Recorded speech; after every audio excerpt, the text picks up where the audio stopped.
도로 및 포장공이 되겠습니다. 도로 및 포장, 사실은 도로나 포장공 같은 경우는 내용이 상당히 많습니다. 실질적으로 도로공학 같은 경우는 책 한 권 정도 분량인데요. 그렇지만 그 내용을 다 할 수는 없고 토목기사 실기에서 나오는 위주로 관연도 문제 중심으로 파악을 해야 될 것 같고요.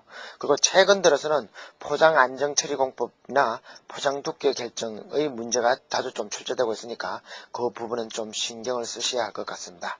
그리고 우리가 해야 할 학습 내용을 보면은요, 첫 번째가 아스팔트 포장 용어, 두 번째가 아스팔트 포장, 세 번째가 포장 두께 설계, 네 번째가 시멘트 콘크리트 포장 용어, 다섯 번째가 콘크리트 포장입니다. 이 중에서요, 핵심 두 번째 나오는 아스팔트 포장에서는 텍코트, 프라임코트, 실코트 같은 것들을 좀 열심히 하셔야 될 것 같고요.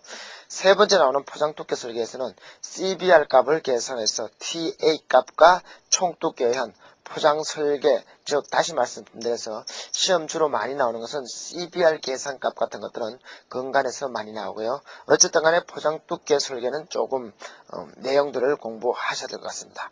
그러니까 그 다음에 마지막으로 나오는 콘크리트 포장에서는 줄눈에 대해서 좀 자주 빈번하게 출제되고 있으니까 그 부분에 대해서는 따로 정리 암기하셔야 될 것 같습니다. 자, 그러면 우선 첫 번째 나오는 것이 아스팔트 포장 용어인데요.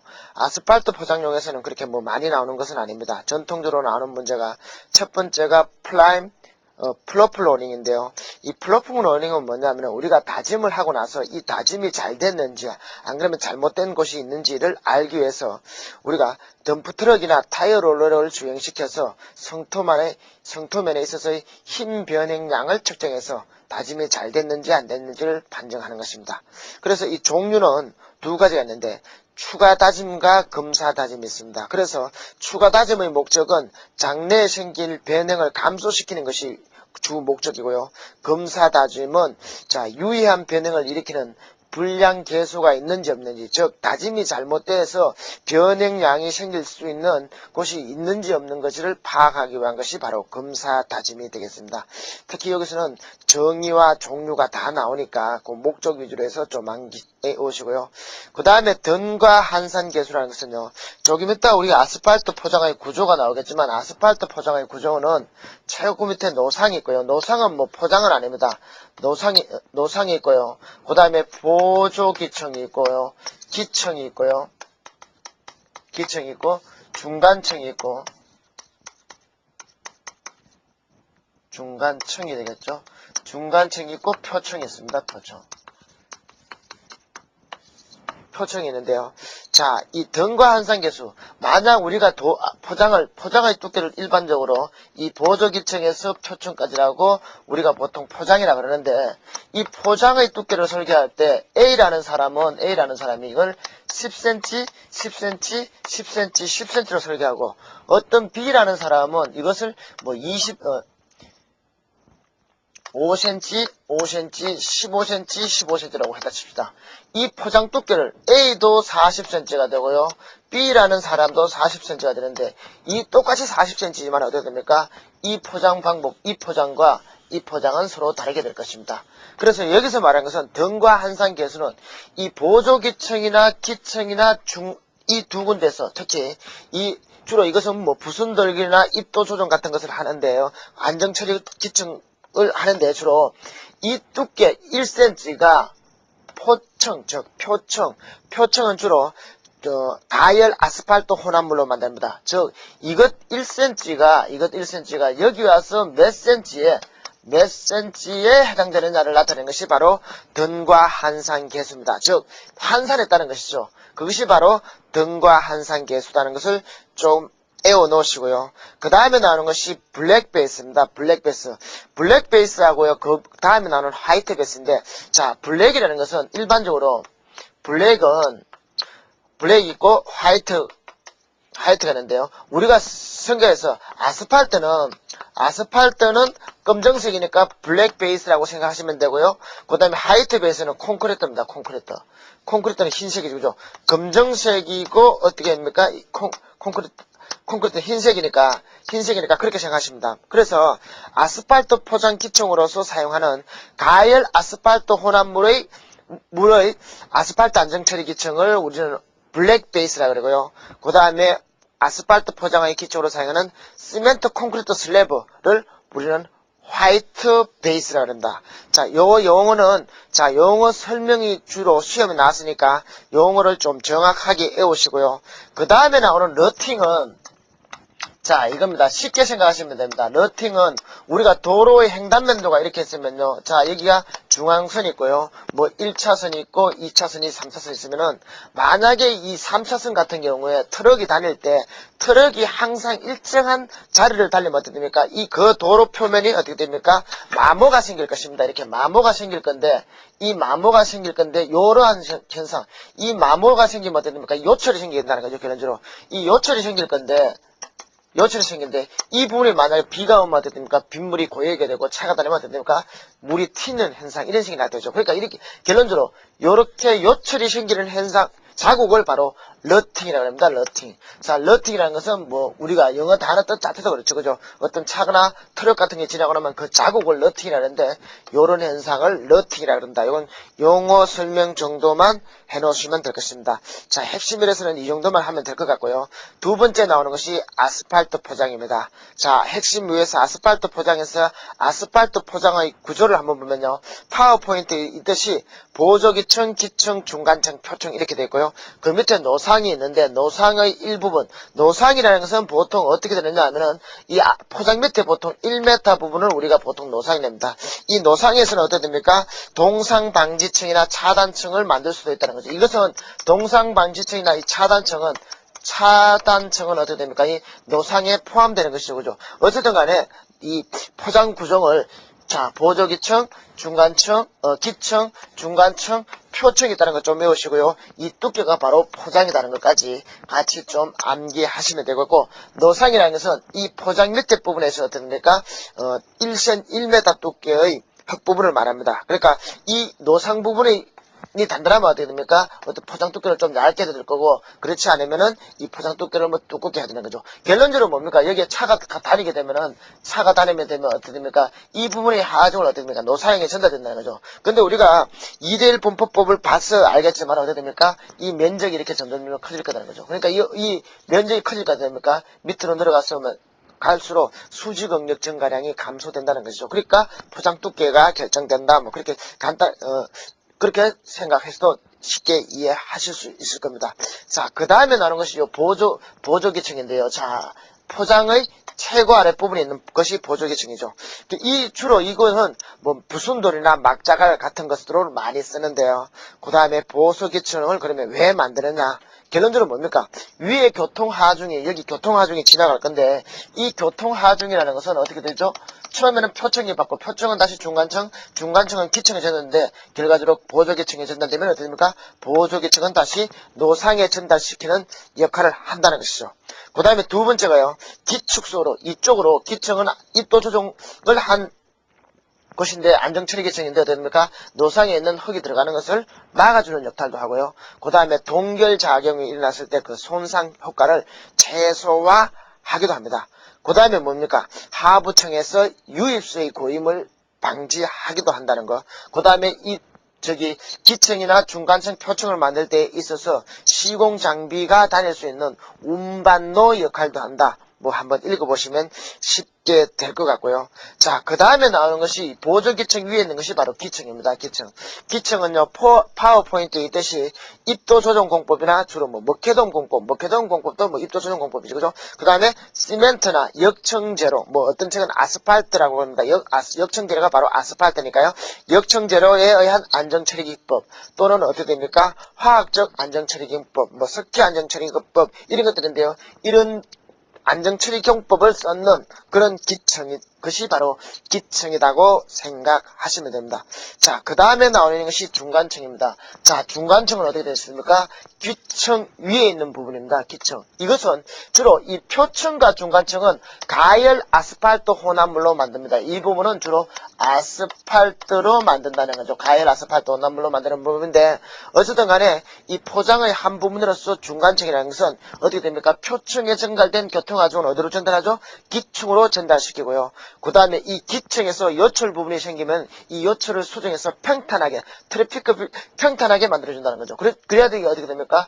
표층의 굴곡이 적어진다고 생각할 수 있습니다. 자, 그 다음에 마지막으로 나오는 게 이 표층인데요. 표층은 어떻게 됩니까? 포장에서 최고 윗부분에 있는 것이다. 그리고 이 부분은 어떻게 됩니까? 차가 달리는 부분인데, 결과적으로 우리가 도로가 있으면은, 자, 도로 위에 차가 달리는데 일반적으로 이 달린다면 어떻게 됩니까? 이 차가 달리는 것은 어떻게 됩니까? 이 바퀴와 어떻게 됩니까? 아스팔트 포장의 마찰에 의해서 달려야죠, 마찰. 그러니까 마찰력이 어느 정도 커야 된다는 거죠. 왜 그러냐면 이 마찰력에서 달리고 또 자동차가 브레이크 잡았을 때 어떻게 됩니까? 차와 아스팔트 포장과의 마찰력이 있어야지 정지를 하겠죠. 그죠? 물론 또 마찰력이 너무 크면 어떻게 됩니까? 달릴 때 에너지 로스가 많이 쓰는데 그것이 적당한 수준이 돼야 된다는 거죠. 어쨌든 간에 차륜에 의한 마모와 전단에 의한 저항을 해야 되고요. 그 다음에 방수성, 미끄럼 저항성, 평탄성을 가지고 있어야 한다는 거죠. 방수성 같은 경우는 뭐 어떻게 됩니까? 여기 있는 물이 이렇게 들어오면 어떻게 되죠? 물이 들어가면은 결론적으로 표층에 들어오는 물이 중간층, 기층을 하면 어떻게 됩니까? 여기에서 물이 들어가기 때문에 연약화 현상이 나타난다는 거죠. 그 다음에 미끄럼 저항성이라는 것은 어떻게 됩니까? 브레이크를 잡았을 때 그 저항성이 되는 거예요. 그 다음에 평탄성은 어떻게 됩니까? 차가 주행할 때 주행성이 좋게 하기 위해서 평탄성이 좋아야 한다는 거죠. 이것은 주로 가열 아스팔트 혼합물로 만들어지겠죠. 아스팔트 혼합물로 만들어진다는 것은 뭐 상식적으로 알 수 있는 문제고요. 그 다음에 나오는 것이 이 역청재료인데, 역청재료는 일반적으로 네 가지입니다. 석유 아스팔트, 컷백 아스팔트, 아스팔트 유제, 아스팔트 유제는 유화 아스팔트라는 말도 쓰고요. 포장 타르, 이 네 가지가 있는데요. 첫 번째 나와 있는 이 석유 아스팔트의 종류에는 스트레이트 아스팔트와 블론 아스팔트가 있다. 스트레이트 아스팔트와 블론 아스팔트가 있는데요. 일반적으로 블론 아스팔트 같은 경우는 신도 같은 것, 즉 늘어나는 성질이 상당히 작습니다. 어쨌든 간에 여러분들이 뭐 그런 것까지는 필요 없고요. 어쨌든 석유 아스팔트가 있다. 그 다음에 나오는 것이 이 컷백 아스팔트인데요. 컷백 아스팔트는 우리가 조금 전에 했던 석유 아스팔트에서 스트레이트 아스팔트에다가 휘발유나 경유나 중류를 첨가한 것입니다. 즉 여기서 말하는 휘발유, 경유, 중류는 어떻습니까? 휘발성 물질이죠. 그죠? 그러니까 휘발유는 아무래도 어떻게 됩니까? 휘발 속도가 빠르니까 rapid cooling, 그래서 급속경화라고 해요.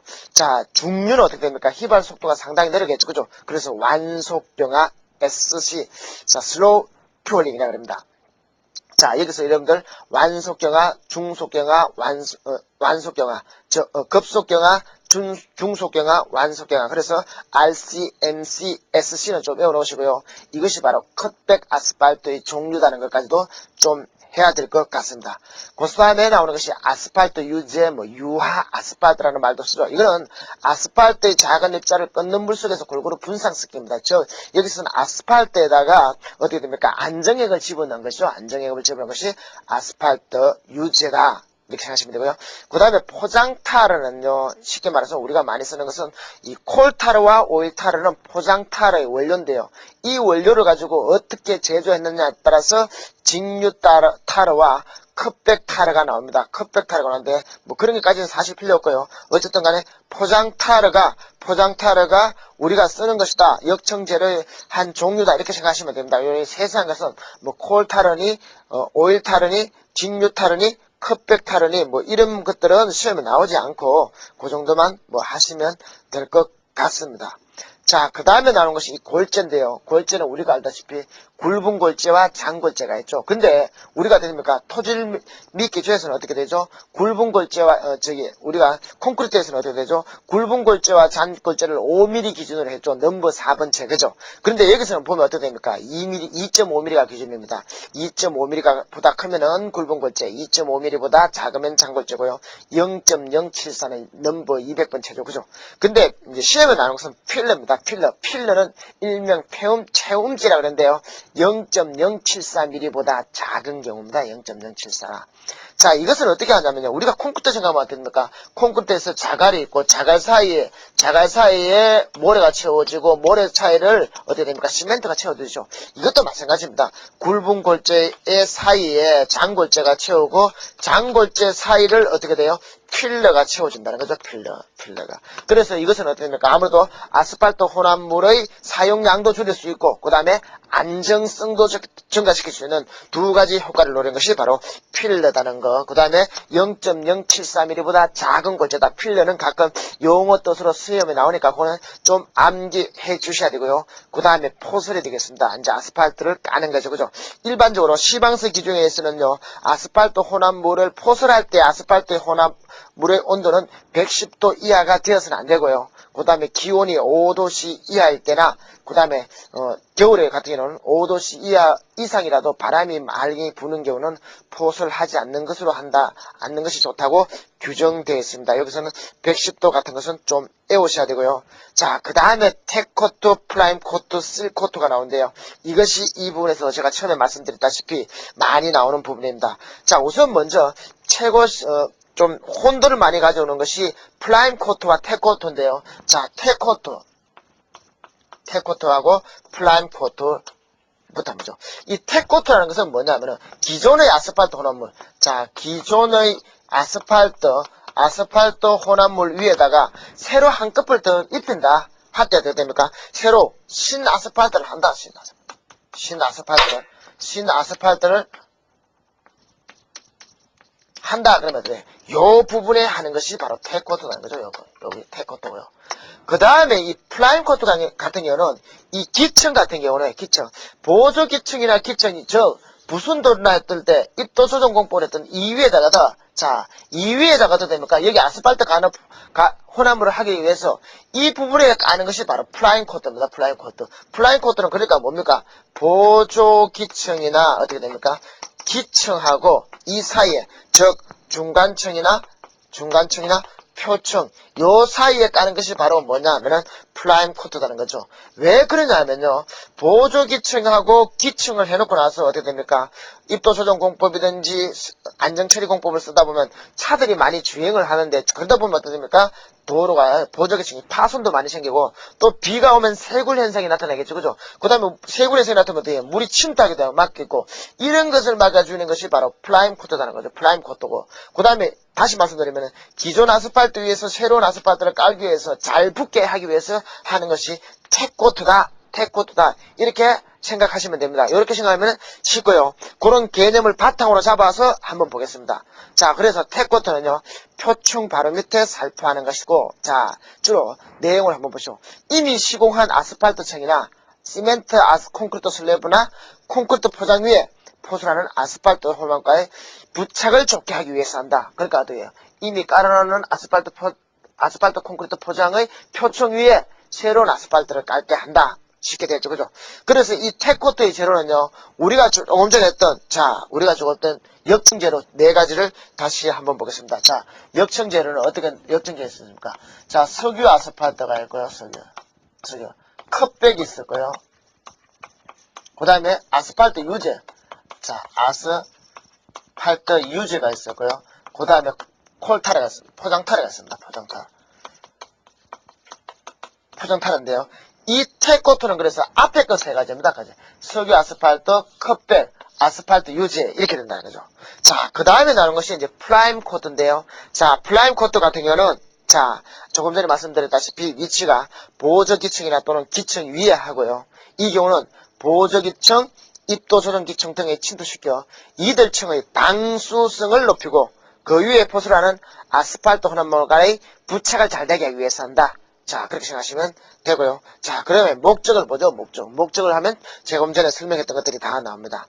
포장기층 표면에 다져서 방수성을 증가진다. 자, 보조기층 위에서 다져가지고, 자, 여기 있는 보조기층 위에 다져서 어떻게 됩니까? 보조기층 위에 다져가지고 어떻게 됩니까? 방수성을 증가시키고요. 그 다음에 시공 중에 작업차에 파손을 방지한다. 자, 제가 짧게 이 기층을 만약에 해서 차들이 왔다 갔는데 여기서 어떻게 됩니까?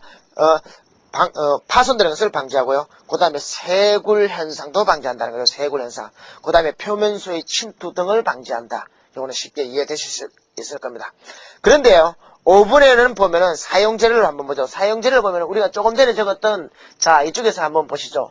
자, 석유 아스팔트, 컵백 아스팔트, 아스팔트 유제 포장타레에서 이것은 좀 거칠거칠한 보조기층 위에 하니까 밑에 것을 새겨나는 거죠. 컵백, 아스팔트 유제, 포장타르다, 포장타르고, 그리고 이거 플라잉 코트에 쓰는 것이 바로 이 세 가지를 뭐라 그러냐 하면은 플라잉 뭐라 그럽니다. 플라잉 뭐라 그러니까 그거는 좀 외워 놓으시기 바라고요. 자, 그 다음에 실코트입니다. 실코트라는 말은 뭡니까? 우리가 싼다는 뜻이죠. 싸니까 어디 합니까? 표층 위에 하는 것이 바로 실코트다. 그래서 한번 보죠. 두 번째 보죠. 역청 재료를 살펴한 후에 골재를 살펴하여 한 층을 마무리시는 거다. 그러니까 결론적으로 뭐냐? 표층 위에다가 역청 재료를 깔고 거기다가 골재를 살짝 뿌리는 거다. 이렇게 생각하시면 됩니다. 그래서 어떻게 됩니까? 우리가 다시 말씀드리면 이 표층 위에 까는 거니까 어떻게 됩니까? 표층 위에 까니까 자 위에 깐다는 거 생각하고요. 그러면 어떻게 됩니까? 이 아스팔트 포장 표면의 노화를 방지한다. 쉽게 말해서 어떻게 됩니까? 우리 여자분들이 머리에 코팅하는 이유가 뭡니까? 모발의 노화 방지가 주 목적이죠. 그죠? 그 다음에 뭡니까? 이 부분에 차가 오래 달리다 보면 어떻게 됩니까? 우리 이 표면이 매끈해지겠죠. 그죠? 그러니까 어떻게 됩니까? 마모가 생기니까 이 아스팔트 포장의 마모가 되니까 어떻게 됩니까? 미끄럼 저항성이 떨어지겠죠. 그러니까 어떻게 됩니까? 새로 한번 실코트를 했으니까 어떻게 됩니까? 미끄럼에 대한 저항성도 증가되겠고요. 그 다음에 표면이 깨끗하게 코팅이 됐으니까 어떻게 됩니까? 내구성도 증가되고 이 속에 수밀성도 증가해야 되죠. 뭐 내수성이 된다, 내구성이 된다. 뭐 유사히 오니까 뭐 그렇게 쉽게 암기하시면 될 거고요. 그 다음에 나오는 것이 유지보수입니다. 유지보수는 그냥 상세하게 하실 필요는 없고요.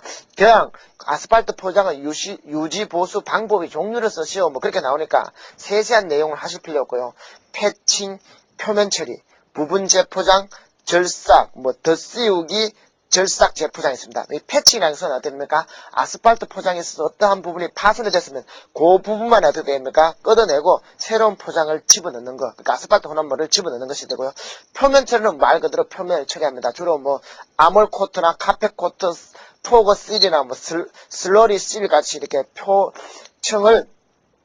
표면을 처리하는 거고요. 그 다음에 부분 재포장은 부분적으로 재포장을 하는 것이고, 절삭은 표면을 깎아내는 것입니다. 깎아내는 것이고요. 그 다음에 덧씌우기는 어떻게 됩니까? 한 번 더 씌우는 거고, 그 다음에 재포장 같은 경우는 어떻게 됩니까? 기존의 포장을 완전히 걷어내고 새로 다 까는 것이 되겠죠. 뭐 그런 정도 하면 되고요. 그 다음에 안정처리공법에는요, 자, 우리 요 종류도 안정처리공법의 종류를 쓰시오. 이렇게가 시험에 많이 나오는데요. 자, 보면요. 시멘트 안정처리공법, 역청 안정처리공법, 석회 안정처리공법, 화학적 안정처리공법입니다. 자, 요거는 쉽게 외울 수 있죠. 시멘트, 역청, 석회, 화학적인데, 역청 대신에 뭐 아스팔트 안정처리 공법이라고 쓰는 책도 됩니다. 뭐 아스팔트가 바로 역청 재료니까요.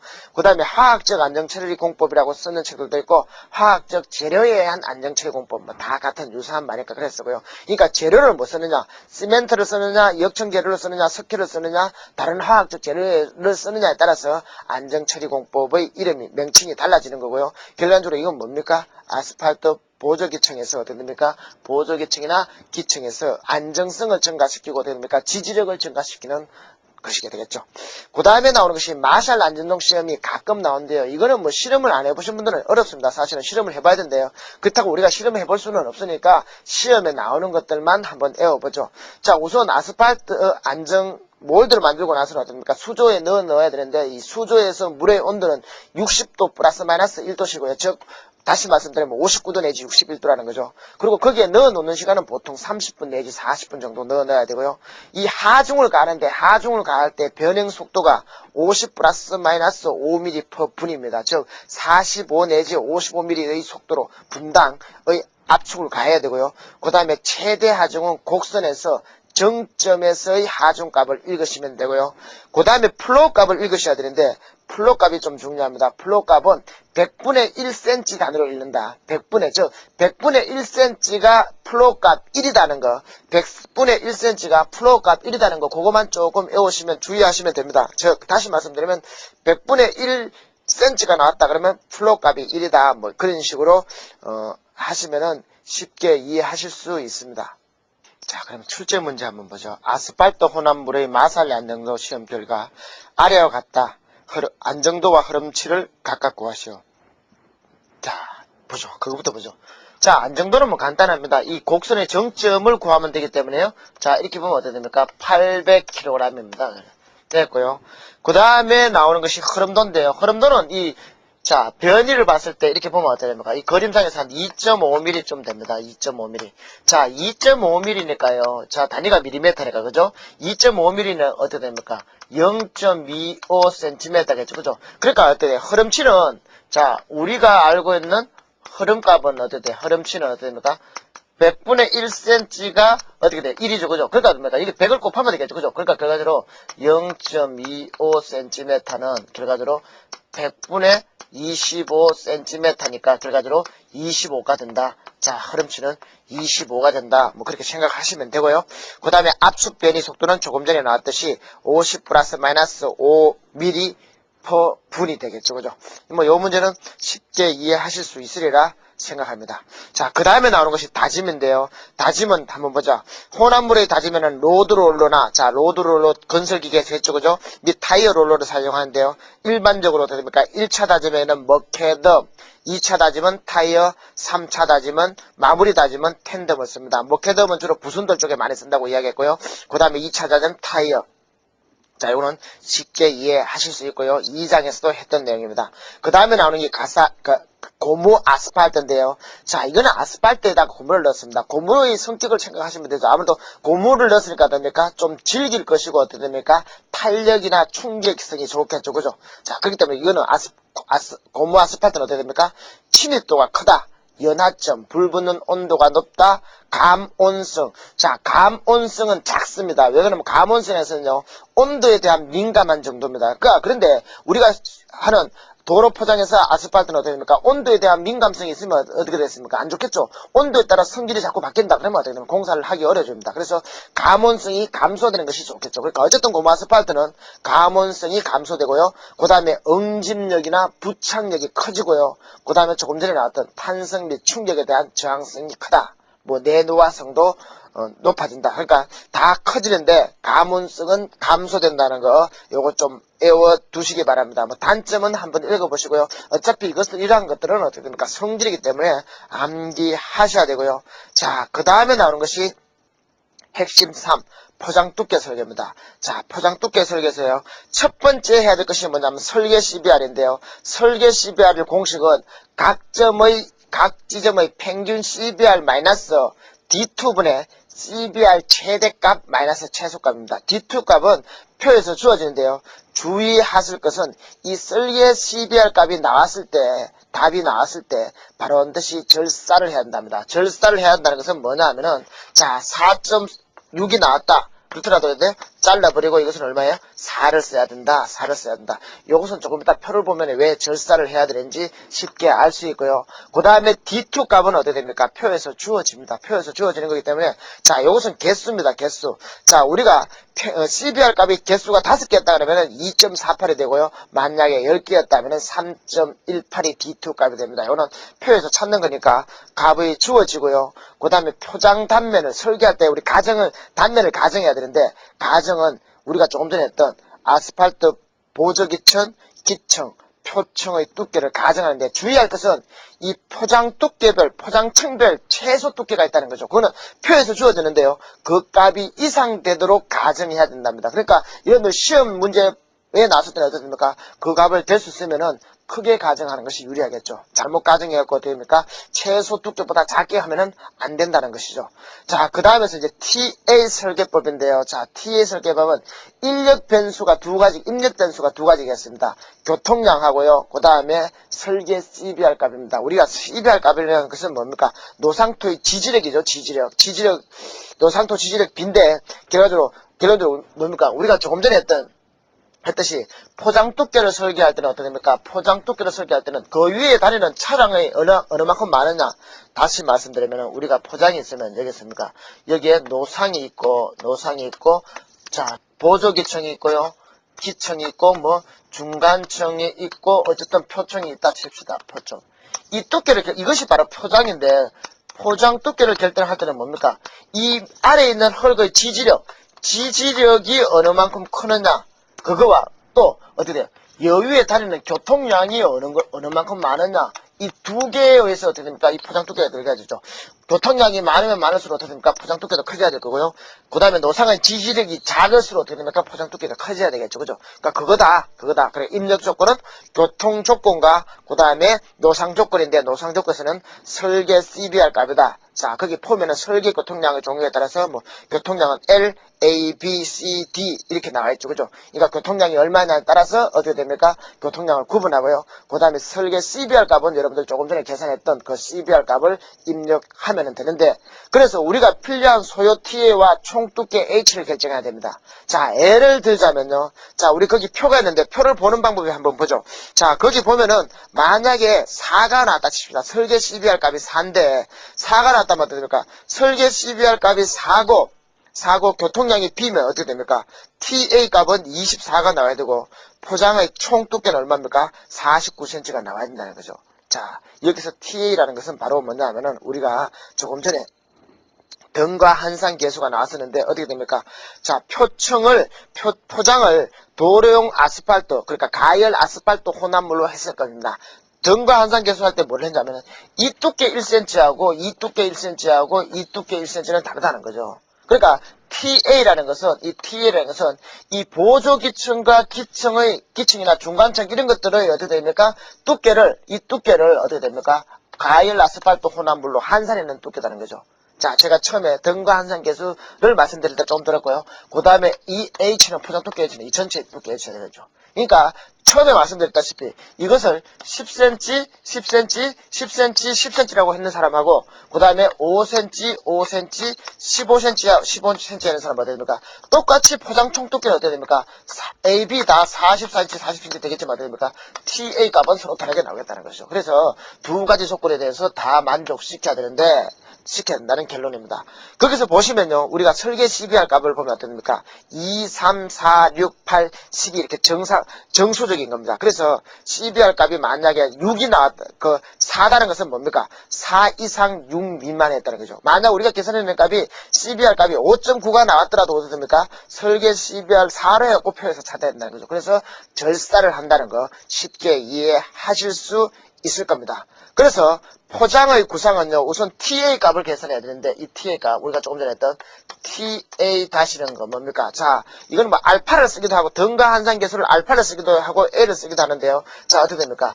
H1 곱하기, 자, T라고 할까요? 자, T1 곱하기 뭐, A1 더하기 A2 곱하기 뭐, T2 더하기 A3 곱하기 T3 뭐 이런 식으로 되겠죠. 즉 다시 말씀드리면은 여기서 이 두께를 각각 자 T1, T2, T3, T4라고 그러고요. 이때 등과 한상 계수를 뭐 A1, A2, A3, A4라고 합니다. 물론 이거는 뭡니까? 포천 같은 경우 이거 1이 되겠죠. 1. 이 자신을 한산하는 거니까 그죠? 그러니까 이렇다 하면 어떻게 됩니까? T 값은 A1 곱하기 T1 더하기 A2 더하기 T2 더하기 A3 곱하기 T3 이런 식으로 간다는 거죠.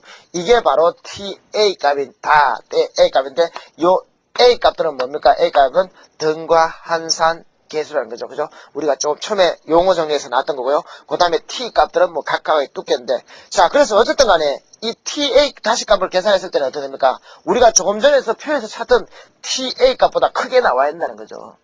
최소한 이 정도는 돼야 되니까요. 그런데 문제는 H가 우리가 했던 H값은 우리가 표에서 찾았던 이 H값의 80% 이상만 되면 된다는 것입니다. 80% 이상만 되면 된다. 그것이 유의사항이시고요. 자, 그 다음에 밑에 뭐 표를 보시면 알겠지만 설계 교통량에 따라서 어떻게 됩니까? 표총 플러스 중간층의 최소 두께도 또 주어졌습니다. 그러니까 우리가 설계를 할 때는 이 값보다 이상 나와야 되니까 여러분들 시험에서는 어떻게 됩니까? 조금 크게 잡는 것이 유리하다는 것이죠. 자, 그러면은 거기에 따른 문제 하나를 한번 보죠. 다음의 조건 하에서 설계 CBR과 포장 두께 TA를 A법에 하여 구하시오. 자, 설계 CBR 시험값이 어떻게 나왔냐면 5.6, 6, 그 다음에 5, 5.3, 6.2가 나왔습니다. 그 다음에 D2 값은요, 이렇게 표에서 주어지고요. 그 다음에 교통량이 B다는 거죠. 그 다음에 우리 교통량이 B니까 어떻게 됩니까? TA 값하고 포장 총두께 H 값은 어떻게 됩니까? 표에서 이렇게 찾아야 된다 그랬죠. 그죠? 그 다음에 등가 한산계수. 표층은 당연히 1일 거고요. 아스팔트 안전 처리 기층은 0.8이고 보조 기층은 어떻게 됩니까? 0.25다는 거죠. 그 다음에 동결 심도는 고려치 않는다 그랬습니다. 그러면 우선 각 지점의 CBR 평균값인데 CBR 값은 어떻게 됩니까? 평균값은 어떻게 되죠? 5.6, 6.0, 5.0, 5.3, 6.2가 나왔으니까 어떻게 됩니까? 이것을 다 대하고 나누기 5를 하니까 5.62가 나올 거예요. 그 다음에 D2 값인데 D2 값은 N 이꼬르 5임으로 뭡니까? D2는 2.48이 나왔다는 거죠. 2.48이 나올 거예요. 그러니까 이거는 표에서 찾는 거죠. 그러니까 우리가 조금 전에 주었던 8, N 이꼬르 5개니까 5개에서는 2.48이 나고요.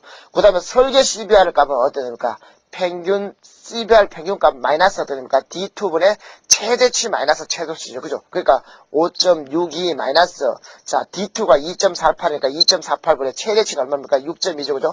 그 다음에 최소치는 얼마입니까? 5.0을 빼서 하니까 어때요? 5.14가 나는데 절사를 하라고 했으니까 얼마예요? 5다는 거죠. 만약 이게 5.6이 나왔더라도 5를 써야 된다는 거죠. 근데 어떤 책에서 이제 4라고 쓰는 책들도 있는데 그거는 뭐냐면은 아까 우리가 조금 전에 쓰던 표에서 어떻게 됩니까? 자, 설계 CBR 값이 4면 어떻게 됩니까? 그 다음에 6이었죠. 그죠? 그러니까 5가 나오더라도 6, 4를 봐야 된다는 것입니다. 근데 그게 또 논리적으로 맞는 말인데요. 어쨌든 그렇다고 해서 우리가 이 표를 다 외울 수는 없으니까 그냥 절사를 해도 해야 되는 그 기준만 개척하고 5라고 해도 큰 문제는 없을 것 같습니다. 그 다음에 나오는 것이 바로 TA법에 의한 포장 두께의 설계인데요. 자, 우리가 어떻게 됩니까? CBR 값이 5가 나왔기 때문에 결과적으로 CBR이 4이고 B인 교통을 봐야 됩니다. 그래서 우리가 주어진 표, 문제 주어진 표에서요. CBR이 4이고 어떻게 됩니까? B인 교통이니까 됩니까? TA는 2.4가 나와야 되고요. 포장 두께 H는 49cm가 나와야 된다는 거죠. 그러니까 어떻게 됩니까? 그 다음에 가정을 해야 되는데 가정은 수험생 본인이 하는 겁니다. 그래서 저 같은 경우는요. 자, 우리 기층에서 안정처리 하였으므로 표층의 최소 두께는 어떻게 됩니까? 5cm 이상을 해야 한다는 규정이 있었죠. 그죠? 그러니까 5cm 이상 해야 되니까 일단 5cm를 했고요. 그 다음에 안정처리 기층을 20cm하고 보조 기층을 그냥 25cm로 가정했습니다. 이거는 수험생 여러분들이 각각 가정해야 됩니다. 그래서 어떻게 됩니까? 등가 한산 계수 곱하기 T1 그 다음에 각각의 등가 한산 계수 곱하기 각 층의 두께니까요. 어떻게 됩니까? 우선 표층부터 하면 어떻게 됩니까? 표층의 등가 한산 계수는 1.0이니까 1.0 곱하기 5 하고요. 그 다음에 아스팔트 안전 처리 기층의 한산 계수는 얼마입니까? 0.8을 알았으니까 0.8 곱하기 20을 하고요. 그 다음에 보조 기층의 등가 한산 계수는 0.25라 하니까 0.25 곱하기 25를 하니까 더하니까 27.25가 나왔어요. 그러니까 이 값이 어떻게 됩니까? 표에서 찾은 24cm보다 크죠. 그러니까 됐고요. TA에 대해서는 하기됐고 그 다음에 어떻게 됩니까? 총 두께 H는 얼마입니까? 5cm, 20cm, 25cm가 얼마입니까? 총 50cm죠. 50cm. 50cm니까 얼마예요? 아까 우리가 표에서 찾는 얼마입니까? 49cm 이상이 돼야 되죠. 그러니까 됐다는 거죠. 그러니까 두 조건 다 만족하니까 설계가 됐다는 거죠. 만약에 이것이 잘못 나왔다. 그러니까 49cm가 되는데 저기 TA 값이 24cm가 되었는데 우리가 계산하니까 뭐 20cm밖에 안 나왔다. 그러면 어떻게 됩니까? 포장 두께를 증가시켜야 된다는 거죠. 증가시켜서 다시 안정이 될 때까지 계속 반복으로 해야 된다는 뭐 그런 개념입니다.